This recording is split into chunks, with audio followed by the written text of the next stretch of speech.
Everyone, welcome to Savita ನಿಸು YouTube channel. ನಾನು ನಿಮ್ಮ ಸವಿತಾ. ಇವತ್ತಿನ ದಿವಸ ನಾನು ಬೇಸಿಗೆಗೆ ಭಾಳ ಯೂಸ್ ಆಗೋಂಥ ಒಂದು ಚಟ್ನಿ ಅಥವಾ ಗೊಜ್ಜು ಅಂತಲೇ ಹೇಳ್ಬೋದು, ಆ ಒಂದು ರೆಸಿಪಿ ತೋರಿಸ್ತಾ ಇದ್ದೀನಿ. ಯಾವುದರಿಂದ ಮಾಡ್ತಾ ಇದ್ದೀನಿ ಆ ಗೊಜ್ಜು ಅಥವಾ ಚಟ್ನಿನ ಅಂತ ಹೇಳಿದ್ರೆ, ಮೂಲಂಗಿ ಚಟ್ನಿ ಅಂತಲೂ ಹೇಳ್ತಾರೆ, ಮೂಲಂಗಿ ಗೊಜ್ಜು ಅಂತ ಹೇಳ್ತಾರೆ. ಕೆಲವೊಬ್ರು ಅದಕ್ಕೆ ಕಡಲೆಕಾಳು ಎಲ್ಲ ಹಾಕಿದರೆ ಮೂಲಂಗಿ ಗೊಜ್ಜು ಅಂತಲೂ ಕರೀತಾರೆ.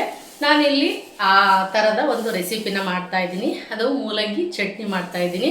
ಬನ್ನಿ ಏನೆಲ್ಲ ಇಂಗ್ರೀಡಿಯೆಂಟ್ಸ್ ತಗೊಂಡಿದ್ದೀನಿ ಮತ್ತು ಹೇಗೆಲ್ಲ ಮಾಡ್ತೀನಿ ಅಂತೇಳಿ ತೋರಿಸ್ತಾ ಹೋಗ್ತೀನಿ. ಬನ್ನಿ, ನಾನಿಲ್ಲಿ ಮೂಲಂಗಿ ಚಟ್ನಿಗೆ ಒಂದು 1/4 kg ಅಷ್ಟು ಮೂಲಂಗಿನ ತೊಳೆದು ಮೇಲಿಂದೆಲ್ಲ ನೀಟಾಗಿ ತೆಗೆದು ನಾರು ಎಲ್ಲ ಇರುತ್ತೆ ಅದೆಲ್ಲ ತೆಗೆದ್ಬಿಟ್ಟು ನೀಟಾಗಿ ಚಿಕ್ಕದಾಗಿ ಕಟ್ ಮಾಡಿ ಇಟ್ಕೊಂಡಿದ್ದೀನಿ. ಒಂದು 1/4 kg ಮೂಲಂಗಿ ತಗೊಂಡಿದ್ದೀನಿ. ಹಾಗೆ ಖಾರ ಎಷ್ಟಿದೆ ನೋಡಿಕೊಂಡು ನೀವು ಒಣಮೆಣ್ಸಿನ್ಕಾಯಿ ಆದರೂ ಹಾಕ್ಕೋಬೋದು ಅಥವಾ ಹಸಿಮೆಣ್ಸಿನ್ಕಾಯಿ ಆದರೂ ಹಾಕ್ಬೋದು. ನಾನಿಲ್ಲಿ ಹಸಿಮೆಣ್ಸಿನ್ಕಾಯಿನ ಯೂಸ್ ಮಾಡ್ತಾಯಿದ್ದೀನಿ, ತುಂಬ ಸಪ್ಪೆ ಇದೆ ಇದು ಮೆಣಸಿನ್ಕಾಯಿ, ಹಂಗಾಗಿ ಒಂದು 10-12 ಹಸಿಮೆಣ್ಸಿನ್ಕಾಯಿನ ನಾನು ತೊಗೊಂಡಿದ್ದೀನಿ. ಹಾಗೆ ಒಂದು ನಿಂಬೆಹಣ್ಣಿನಷ್ಟು ಹುಣಸೆ ಹಣ್ಣನ್ನು ಇಲ್ಲಿ ತೊಳೆದು ಇಟ್ಕೊಂಡಿದ್ದೀನಿ. ಒಂದು 2 ಇಂಚಷ್ಟು ಶುಂಠಿನ ನಾನು ತೊಗೊಂಡಿದ್ದೀನಿ ಇಲ್ಲಿ. ಹಾಗೆ ಒಂದು 2 ಅಥವಾ 3 ಬೆಳ್ಳುಳ್ಳಿಯನ್ನು ತಗೊಂಡು ಇಟ್ಕೊಂಡಿದ್ದೀನಿ. ಹಾಗೆ 2 ಈರುಳ್ಳಿನ ಒಂದು ದೊಡ್ಡದಾಗಿ ಕಟ್ ಮಾಡ್ಕೊಂಡಿದ್ದೀನಿ, ಒಂದು ಚಿಕ್ಕದಾಗಿ ಕಟ್ ಮಾಡಿ ಇಟ್ಕೊಂಡಿದ್ದೀನಿ. ಜೊತೆಗೆ ಸ್ವಲ್ಪ ಕಾಯಿ ತುರಿ, ಕೊಬ್ಬರಿ ಇದ್ರೆ ಹಾಕ್ಕೊಂಡ್ರೆ ತುಂಬಾ ಚೆನ್ನಾಗಿರುತ್ತೆ. ನಾನು ಕಾಯಿ ತುಂಬ ಇತ್ತು ಅಂತೇಳಿ ಕಾಯಿನ ತೊಗೊಂಡಿದ್ದೀನಿ. ಹಾಗೆ ಸ್ವಲ್ಪ ಕರ್ಬೇವಿನ ಸೊಪ್ಪು ತೊಗೊಂಡಿದ್ದೀನಿ, ಕೊತ್ತಂಬರಿ ಸೊಪ್ಪು ತೊಗೊಂಡಿದ್ದೀನಿ, ಶೇಂಗಾ ತೊಗೊಂಡಿದ್ದೀನಿ, ಕಡಲೆ ತೊಗೊಂಡಿದ್ದೀನಿ. ನಾನಿಲ್ಲಿ ಒಂದು 2-3 ಟೇಬಲ್ ಸ್ಪೂನು ಶೇಂಗಾ, ಒಂದು 2-3 ಟೇಬಲ್ ಸ್ಪೂನ್ ಕಡಲೆ ತೊಗೊಂಡಿದ್ದೀನಿ, ರುಚಿಗೆ ಬೆಲ್ಲ ತೊಗೊಂಡಿದ್ದೀನಿ. ಹಾಗೆ ರುಚಿಗೆ ತಕ್ಕಷ್ಟು ಉಪ್ಪನ್ನು ಯೂಸ್ ಮಾಡ್ತಾ ಇದ್ದೀನಿ. ಸಾಸಿವೆ, ಜೀರಿಗೆ, ಅರಿಶಿನ ಕಾಮನ್ನಾಗೆ ಬಳಸ್ತಾ ಇದ್ದೀನಿ. ಬನ್ನಿ ಇವಾಗ ಹೇಗೆ ಮಾಡೋದು ಅಂತೇಳಿ ಮಾಡ್ತಾ ಹೋಗೋಣ. ಬನ್ನಿ, ನಾನಿವಾಗ ಒಂದು ಬಾಣಲೆನ ಇಟ್ಟಿದ್ದೀನಿ. ಅದಕ್ಕೆ ನಾನು ಫಸ್ಟು ಹಸಿಮೆಣ್ಸಿನ್ಕಾಯಿನ ಹುರ್ಕೊತೀನಿ. ಎಲ್ಲ ಸ್ವಲ್ಪ ಮುರಿದು ಹಾಕ್ಕೊಂಡ್ರೆ ಬೇಗ ಫ್ರೈ ಆಗುತ್ತೆ ಅಂತೇಳಿ ನಾನು ಮೆಣಸಿನ್ಕಾಯನ್ನು ಮುರಿತಾ ಇದ್ದೀನಿ.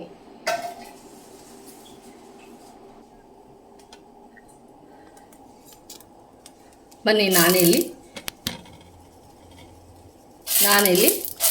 ಒಂದು 10-12 ಹಸಿಮೆಣ್ಸಿನ್ಕಾಯನ್ನು ಸ್ವಲ್ಪ ಆಯಿಲ್ನನ್ನು ಹಾಕ್ಕೊಂತ ಫ್ರೈ ಮಾಡ್ಕೊತಾ ಇದ್ದೀನಿ.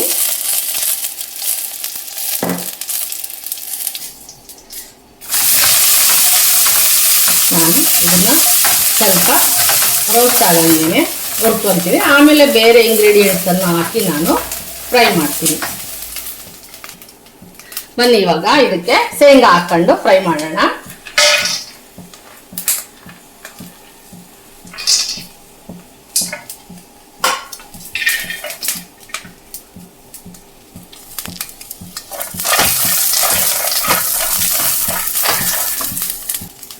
ಇವಾಗ ಇದಕ್ಕೆ ನಾನು ಈರುಳ್ಳಿ ದಪ್ಪದಾಗಿ ಎತ್ಕೊಂಡಿದ್ನಲ್ಲ ಅದನ್ನು ಸೇರಿಸಿ ಉರಿತಾ ಇದ್ದೀನಿ. ಬೇಸಿಗೆ ಟೈಮಲ್ಲಿ ತುಂಬ ತಂಪಾಗಿರುತ್ತೆ ಸಾಂಬಾರು. ಮಸಾಲೆ ಸಾಂಬಾರು ಪುಡಿ ಹಾಕಿದ್ದೆಲ್ಲ ಅಡುಗೆ ತಿನ್ನೋದಕ್ಕೆ ಆಗೋದಿಲ್ಲ. ಈ ಬೇಸಿಗೆಯಲ್ಲಿ ನೀರು ಇಳಿತಾ ಇರುತ್ತೆ ಸೆಕೆಗೆ, ಹಾಗಾಗಿ ಮಸಾಲೆ ಸಾಮಾನುಗಳು, ಸಾಂಬಾರು ಪುಡಿ ಹಾಕಿದಂಥ ಸಾರು ಏನನ್ನೂ ತಿನ್ನೋದಕ್ಕಾಗಲ್ಲ. ಈ ಥರ ಮೊಸರಿನ ಸಾರುಗಳು, ಈ ಥರ ಮೂಲಂಗಿ ಗೊಜ್ಜು, ಆಮೇಲೆ ತಂಬುಳಿ ಅಂತ ಹೇಳ್ತೀವಿ, ಆ ಥರ ಸಾರುಗಳೆಲ್ಲ ಮಾಡ್ಕೊಂಡು ತಿಂದರೆ ಬೇಸಿಗೆನ ಸ್ವಲ್ಪ ದಿವಸ ಮುಂದಕ್ಕೆ ತಳ್ದಂಗೆ ಆಗುತ್ತೆ ನಾವು ದಿನಗಳನ್ನ. ಹಾಗೆ ಹೊಟ್ಟೆ ತುಂಬ ಊಟನೂ ಆಗುತ್ತೆ. ಹೀಗಾಗಿ ನಾನು ಇವತ್ತು ಮೂಲಂಗಿ ಗೊಜ್ಜನ್ನು ಪದೇ ಮಾಡ್ತಾ ಇರ್ತೀನಿ. ಇದು ಒಂದ್ಸರಿ ಯೂಟ್ಯೂಬ್ಗೂ ಹಾಕೋಣ, ನನ್ನ ಚಾನಲಲ್ಲಿ ಮೂಲಂಗಿ ಚಟ್ನಿ ಮಾಡಿಲ್ಲ, ಮೂಲಂಗಿ ಗೊಜ್ಜು ಮಾಡಿದ್ದೀನಿ ನಾನು ಅಂಥೇಳಿ ತೋರಿಸ್ತಾ ಇದ್ದೀನಿ. ಅದು ಒಣ ಮೆಣಸಿನ್ಕಾಯಲ್ಲಿ ತೋರಿಸಿದ್ದೀನಿ, ಇದು ಚಟ್ನಿ ಹಸಿ ಮೆಣಸಿನ್ಕಾಯಿ ಮಾಡ್ತಾ ಇದ್ದೀನಿ.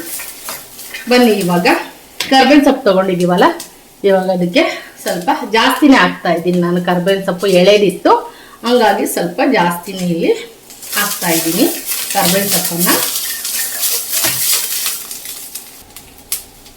ಹಾಗೆ ಬನ್ನಿ, ಇವಾಗ ಏನು ಕಾಯಿ ತೊಗೊಂಡಿದ್ವಲ್ಲ ಹಸಿಕಾಯಿ, ಅದನ್ನು ಸ್ವಲ್ಪ ಫ್ರೈ ಮಾಡ್ಕೊತಾ ಇದ್ದೀನಿ. ಆದಷ್ಟು ಒಣದಿದ್ರೆ ಚೆನ್ನಾಗಿರುತ್ತೆ. ಕಾಯಿ ತುರಿ ಒಣಗಿರೋ ಕೊಬ್ಬರಿ ಆದರೆ ಇನ್ನೂ ಚೆನ್ನಾಗಿರುತ್ತೆ ಇದು ಚಟ್ನಿಗೆ.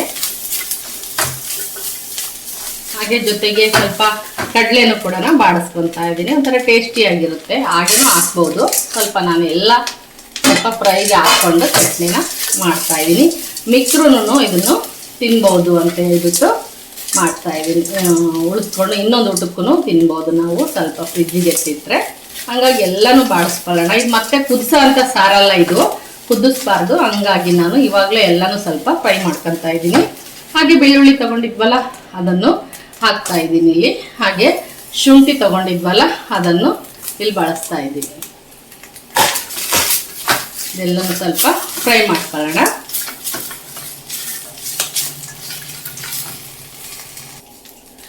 ಬನ್ನಿ, ಇದು ಇವಾಗ ಫ್ರೈ ಆಗಿದೆ. ಒಂದು ಜಾರ್ಗೆ ಹಾಕ್ಕೊಂಡಿದ್ದನ್ನ ನೆಕ್ಸ್ಟ್ ನಾವು ಪ್ರೊಸೀಜರ್ ಮಾಡೋಣ. ಇವಾಗ ಇದನ್ನ ಸಣ್ಣೂರಿ ಮಾಡ್ಕೊಂಡು ಆಫ್ ಮಾಡ್ಕೊಂಡು ಜಾರ್ಗೆ ಹಾಕ್ಕೊಂಡು ರುಬ್ಕೊಳ್ಳೋಣ. ಇದನ್ನ ಜಾರ್ಗೆ ಹಾಕ್ಕೊಳ್ಳೋಣ.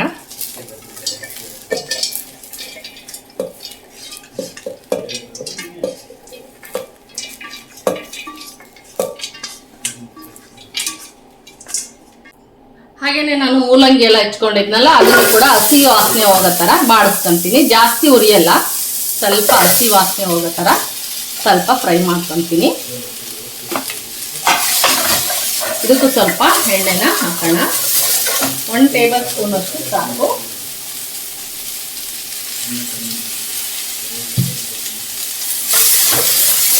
ಸ್ವಲ್ಪ ಬಾಡಿಸ್ಕೊತೀನಿ.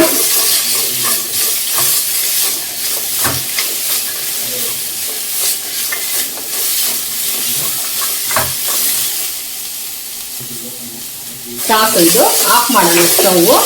ಈ ಬಿಸಿಗೆ ಇದು ಹಸಿ ವಾಸನೆ ಎಲ್ಲ ಹೋಗಿ ಅಷ್ಟರೊಳಗೆ ನಾವೊಂದು ಚಟ್ನಿ ರೆಡಿ ಮಾಡ್ಕೊಳ್ಳೋಣ. ಆ ನಂತರ ಅದನ್ನು ಯೂಸ್ ಮಾಡೋಣಂತೆ. ಮೂಲಂಗಿನ ಏನೆಲ್ಲ ಹುರ್ಕೊಂಡಿದ್ವಲ್ಲ ಅದನ್ನ ಹಾಕ್ತಾ ಇದ್ದೀನಿ. ಇದಕ್ಕೆ ಬಾಕಿ ಇಂಗ್ರೀಡಿಯೆಂಟ್ಸ್ ಎಲ್ಲ ಸೇರ್ಸೋದಿದೆಯಲ್ಲ ಅದನ್ನ ಹಾಕೋಣ. ಬೆಲ್ಲ ತಗೊಂಡಿದ್ವಲ್ಲ ಬೆಲ್ಲ ಹಾಕೋಣ. ಹಾಗೆ ಕೊತ್ತಂಬರಿ ಸೊಪ್ಪನ್ನ ಸ್ವಲ್ಪ ಯೂಸ್ ಮಾಡೋಣ. ಮೇಲೆ ಗಾರ್ನಿಶಿ ಸ್ವಲ್ಪ ಯೂಸ್ ಮಾಡೋಣವಂತೆ.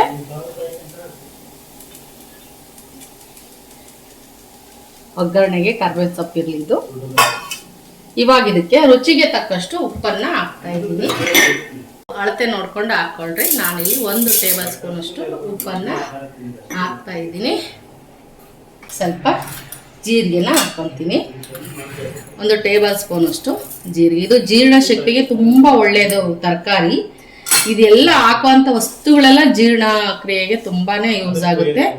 ಹಾಗಾಗಿ ನಾನು ಈ ಸಾಂಬಾರನ್ನ ಜಾಸ್ತಿ ಈ ಬೇಸಿಗೆ ದಿನಗಳಲ್ಲಿ ಮಾಡ್ತಾನೆ ಇರ್ತೀನಿ. ನಾನು ಇಲ್ಲಿ ಹುಣಸೆಹಣ್ಣು ತಗೊಂಡಿದ್ನಲ್ಲ ಅದನ್ನೆಲ್ಲನೂ ಸ್ವಲ್ಪನ ರಸನ ಇಟ್ಕೊಂಡಿದ್ದೀನಿ. ನೀರ್ ಬದಲಿಗೆ ಈ ರಸನ ಹಾಕೊಂಡು ರುಬ್ಕೊಳ್ಳೋಣ.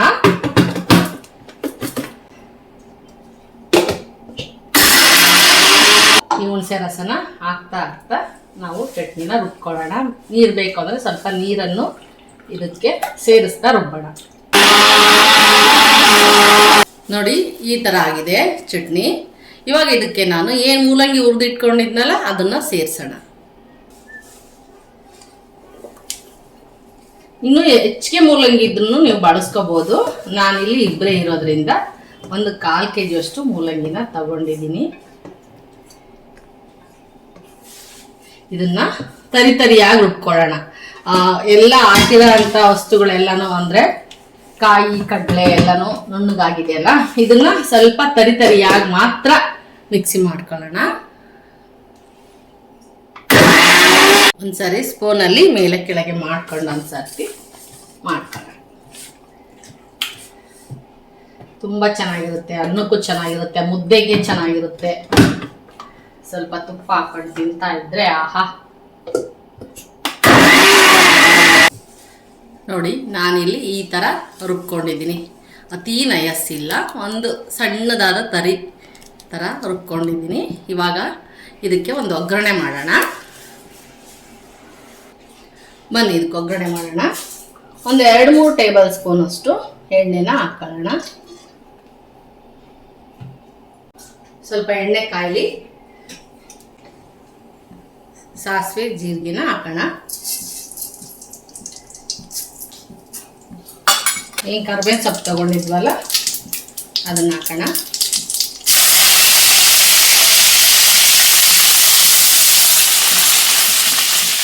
ಹಾಗೆ ಈರುಳ್ಳಿ ಕಟ್ ಮಾಡ್ಕೊಂಡಿದ್ವಲ್ಲ ಚಿಕ್ಕದಾಗೆ ಹಾಕೋಣ.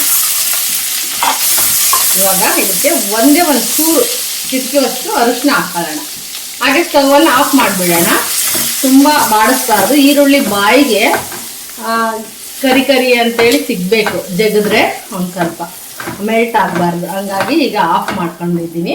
ಇವಾಗ ನಾನು ಏನು ಚಟ್ನಿ ರುಬ್ಕೊಂಡಿದ್ನಲ್ಲ ಅದನ್ನ ಇದಕ್ಕೆ ಹಾಕ್ತಾ ಇದ್ದೀನಿ.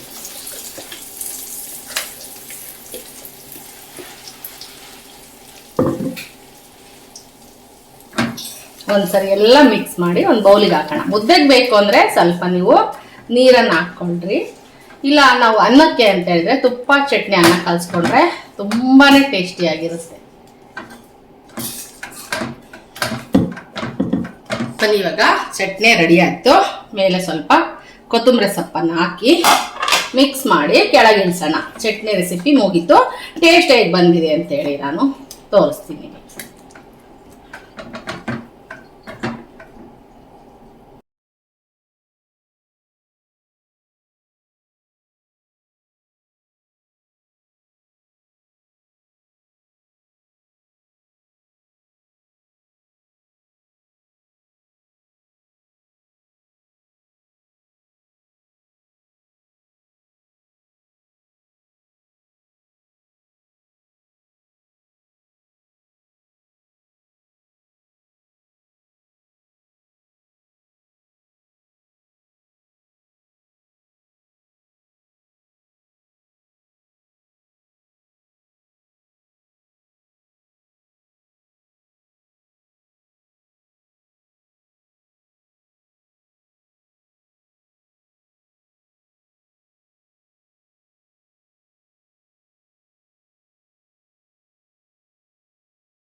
ನೋಡಿ ಇವಾಗ ಊಟಕ್ಕೆ ಬಡಿಸ್ಕೊಳ್ಳೋಣ. ಸೌಂಡ್ ಕಮ್ಮಿ ಮಾಡ್ರಿ. ನೋಡಿ ಇವಾಗ ಚಟ್ನಿ ಹಾಕ್ಕೊಂಡು ತುಪ್ಪ ಹಾಕ್ಕೊಂಡು ಊಟ ಮಾಡ್ತಾಯಿದ್ರೆ ಟೇಸ್ಟು ಹೇಗೆ ಬಂದಿದೆ ಅಂತ ಹೇಳ್ತೀನಿ ನಾನು ನಿಮಗೆ. ತುಪ್ಪ ಹಾಕ್ಕೊಳ್ಳೋಣ.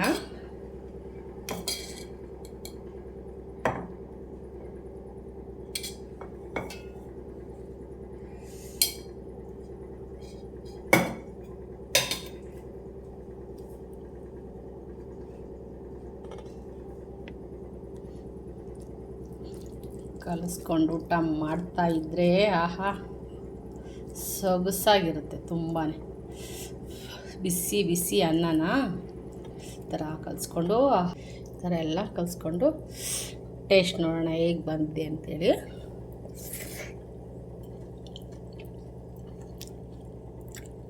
ಸಖತ್ತಾಗಿ ರುಚಿಯಾಗಿದೆ. ಮಾಡ್ಕೊಳ್ಳಿ, ತುಂಬಾ ಚೆನ್ನಾಗಿರುತ್ತೆ.